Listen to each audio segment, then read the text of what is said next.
Hello my friends and welcome back to another video. Today we have a very exciting collab. This is basically a Secret Santa collab video with the co-hosts from Escape the Readathon. We are lovingly calling it Secret Satan because we're all pretty much like horror people and we like spooky, scary, creepy things, so Secret Satan just sounds a little bit more appropriate. So how this worked was Lexi found this website that allows us to create kind of a wish list, and all of us put in tropes and subgenres that we either really like and want in a book or things we absolutely do not want and would like people to avoid in this list. So the person that randomly draws our name looks at the list and either comes up with one or a few book recommendations that they think we would like based on what we are asking for. Then we recommend the books anonymously, so that way the person has no idea who obviously our Secret Satan is. So in this vlog, I'm going to take you through the process of making my wish list, getting my book recommendations, reading the book, and then at the end,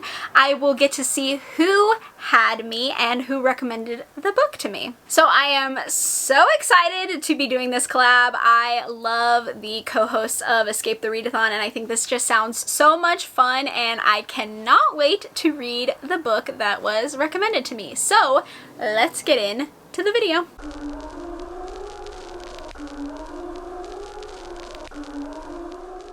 Alright, let's talk about my wish list. So I was a little bit nervous because I didn't know what I wanted. I was trying to make things easy for anybody who got me. I wanted to make sure I was pretty open. So I tried to keep my tropes and like subgenres broad to an extent because I wanted, I wanted them to have a lot of options. But what I added to my wish list was slashers or serial killers because those are two things that I really enjoy in both horror and thrillers. Next, I said supernatural, and then in parentheses, I added haunted houses, possession, demons, and hauntings. Those are probably my second favorite subgenre and tropes in horror. I really enjoy like a haunted house or things to do with like ghosts. I just really enjoy that, so I wanted to have that as an option. I then said no cosmic or sci-fi, please, because I think we all know that those are two subgenres that I'm not the biggest fan of. I don't really get along with them, and I didn't really want to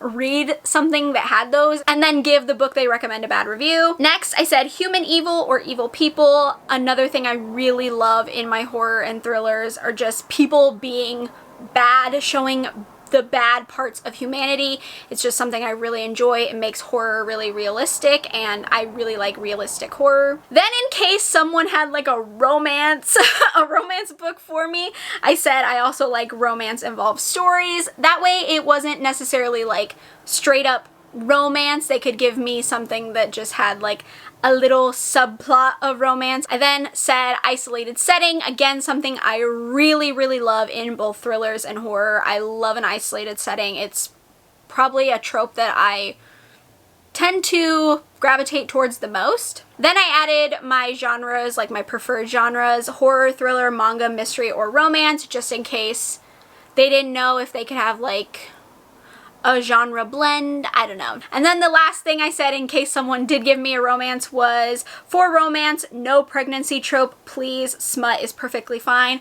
I hate the pregnancy trope in romance. It's the worst trope in my opinion. It bugs the crap out of me and it ruins romance for me in general. So if I get a romance book and it has a pregnancy trope in it, I will knock off a lot from my rating because I just hate it so much. And of course we all know I really enjoy smut, so just in case they didn't know if they could give me smut, just put it in there in case. And of course we all added our story graph or Goodreads to our wish list. That way people weren't suggesting a book that we had already read. So that is the wish list I let my Secret Satan look at, and that is what they used as a guideline to pick books for me.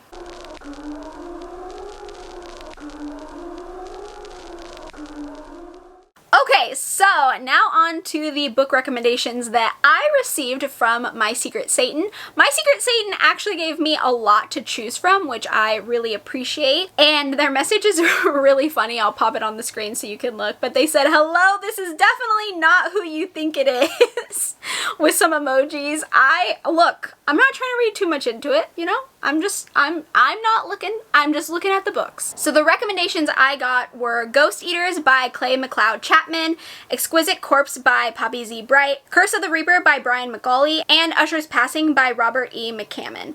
So out of those book recommendations, I actually only owned one of them already, so I decided to go with that one because I just felt like it would be the easiest one since I already owned it, and that way I didn't have to go like checking out a book or, you know, buying a book or anything like that. So I went kind of the easy route, which means I will be reading Ghost Eaters by Clay McLeod Chapman, which is actually very exciting because I've had this for a little bit now and I've been putting it off. Even though I know a bunch of people have really enjoyed this book, I've just been a little nervous because I don't know how I'm going to feel about it. I know that people have had great reviews of it, so I'm really excited to finally have an excuse, a chance to dip my toes into this one and see what it's all about. And hopefully, fingers crossed, I really enjoy it. So now that all of that is out of the way, all that's left to do is read this book and then find out who my secret Satan is. So let's get in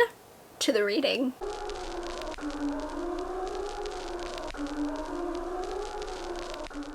Hello friends, and welcome to a check-in. The first check-in. I have made it a few pages into Ghost Eaters. I am on page 107 to be exact.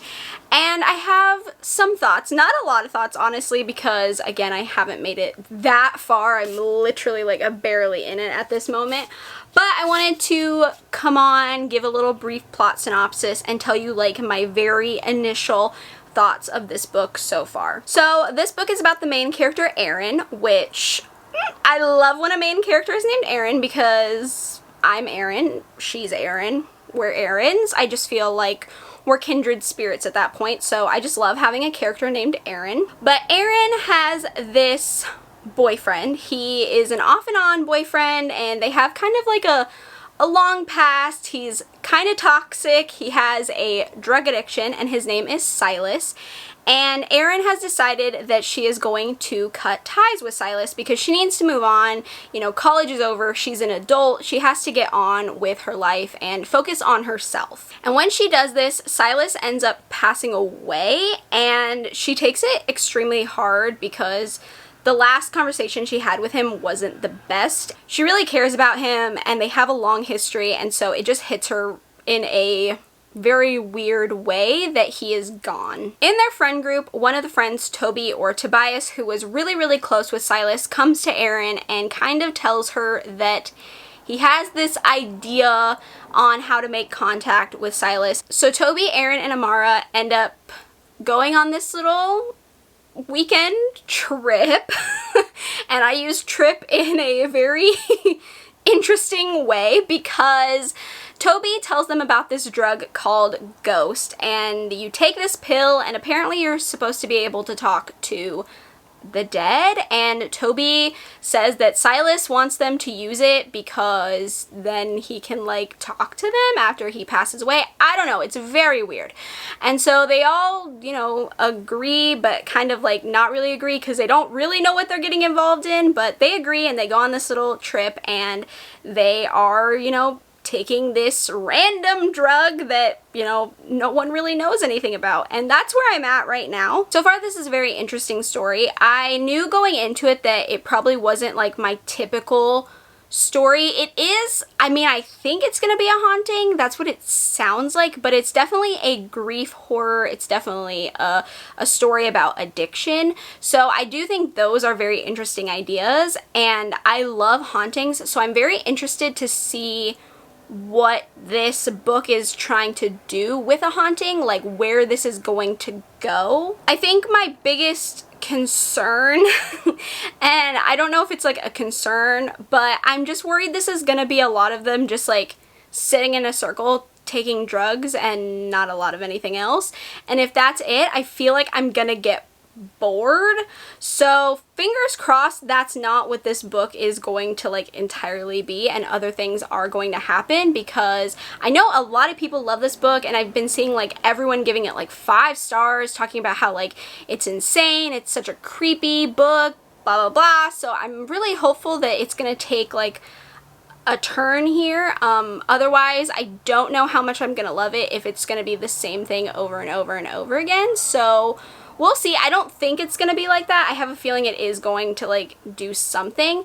I'm just a little worried. I'm hopeful, but I'm making my expectations low just in case. So those are my thoughts so far. I don't know how many check-ins I'm going to do. I'm just gonna try to read and see, you know, how far I get, see what happens. If I feel like I need to come on and do another check-in before I finish, I will. Otherwise, I might see you when I finish the book. So until then. Alright friends, I am back and I have finished Ghost Eaters by Clay McLeod Chapman, and I have thoughts.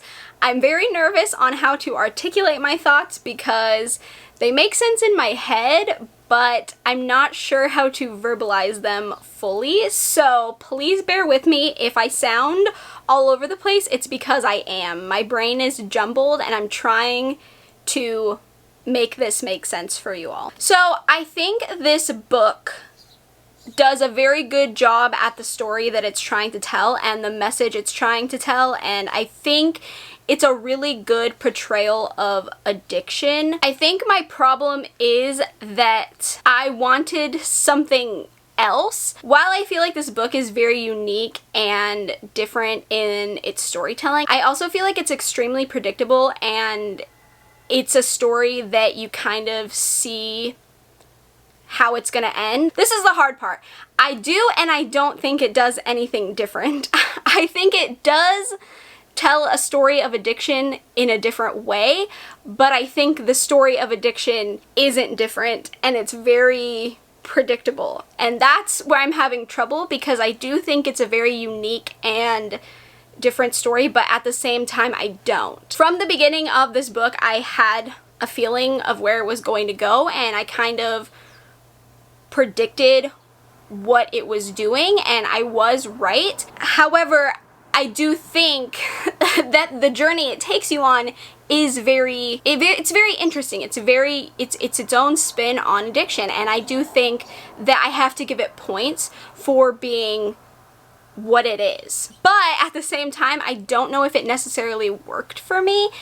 I felt like the characters were really flat. I wasn't connected to them at all. I felt like the whole time when you're with Erin, you're supposed to be feeling a certain type of way while you're watching what she's doing and what's happening with her and, you know, around her, and I feel like you're supposed to feel this type of way, and I didn't. I just wasn't connected to her, and this is the problem, because the story is about Erin and Silas and their relationship and, you know, the hold that he has on her. And the problem is I don't really get that hold, because in the beginning you don't really know anything about any of the characters. You don't really learn that much about them. You're not really invested in them. You don't get a look at who they are really.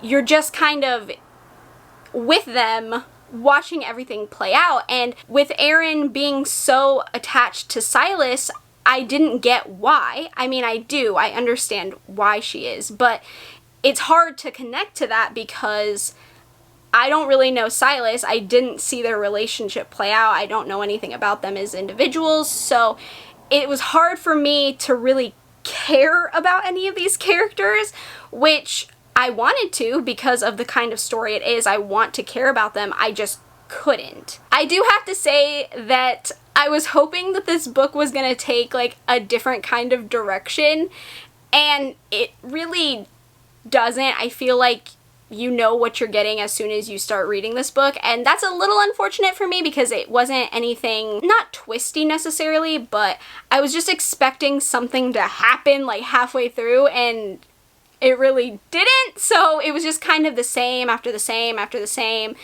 and I was just a little not irritated, but almost bored by that. But the book wasn't boring enough for me to like DNF or want to DNF. Like, I was interested, I was like, you know, ready to keep reading, but it wasn't a book that I was thinking about picking up while I was doing other things. It wasn't like, oh, I can't wait until I'm done with XYZ so I can start reading Ghost Eaters. It was just like, okay, I'm gonna start reading Ghost Eaters, and then I would read it, and that was it. Which is fine, but I want to be that invested where I think about it constantly and want to pick it up all the time. I think this book is also very interesting because the story that it's telling isn't that different, but it is, because of the way it's written is so confusing sometimes that I would almost like convince myself I was wrong in what kind of story I was reading. I was like, okay, maybe I've pegged this as the wrong story. Like, I've been thinking it's this the whole time, but the way we're, you know, going right now, I think it's something completely different. But then things would, you know, straighten out a little bit more, and then it would be less confusing, and then I'd be like, no, okay, I am right. It is this kind of story. Which I guess is a fun way to keep you guessing, even with a story that I think is fairly predictable. I did think some of the imagery was pretty creepy though. I just felt like those creepy moments lacked compared to everything else, so I just was left wanting more of that. But when they were really creepy, they were really good. So that's also an unfortunate, but also a positive, because I do think some of the imagery was really good. So while I didn't hate this book, I didn't love it. I think I would give it 3 stars. I do think it had a lot of good things going for it. I just think it didn't all come together for me. So I would probably give it 3 stars, maybe 3.5 if I'm feeling very generous. But I am glad I read it. I'm glad I gave it a try and got to see what everyone was talking about, because I know a bunch of people love this one.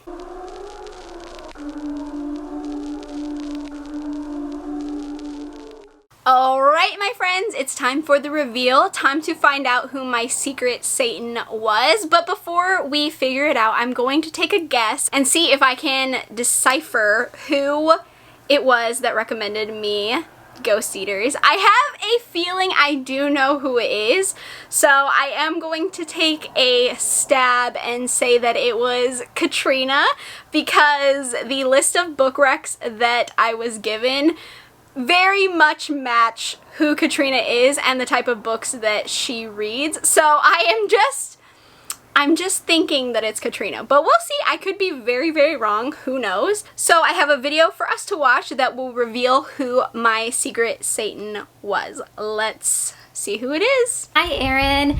I'm so happy that I picked your name because I feel like we have very similar horror taste for the most part, maybe a little bit different, but I hope you enjoyed one of the recommendations that I picked. I picked these because of, I think I leaned into like the supernatural slasher stuff that we have in common, so I hope you enjoyed the recommendation. If not, it's no big deal. But yeah, this has been a blast. Oh my god, I love Katrina so much. She's just such a sweetheart. I love her so much, and I'm so happy that she got me, actually, because I feel like she actually does know my taste pretty well, and I actually do feel like we have a lot of similar taste. Thank you so much, Katrina. You are a sweetheart. Thank you for being my secret Satan. You are an angel, and I absolutely love you. Alright, my friends, that is it. I hope you enjoyed this video. I hope you enjoyed my little portion of the collab. I'm so happy that I got to participate with some of the co-hosts from Escape the Readathon. It's been so much fun, and I just love them all so much, so this was just an enjoyable little collab that we decided to do, and I had so much fun. So I hope you all had fun watching. I'll have all the Escape the Readathon stuff and all the co-hosts linked down in the description box. Go follow everyone. Everyone is amazing. I hope you enjoyed the video. If you did, feel free to give me a thumbs up. If you haven't subscribed to my channel, you can, and we can become friends, talk about books, horrifying books, thrilling books, romance books, manga, all that good fun stuff. And with that being said, I hope you are having a great day, night, morning, afternoon, wherever you are, and I will see you in my next video. Bye!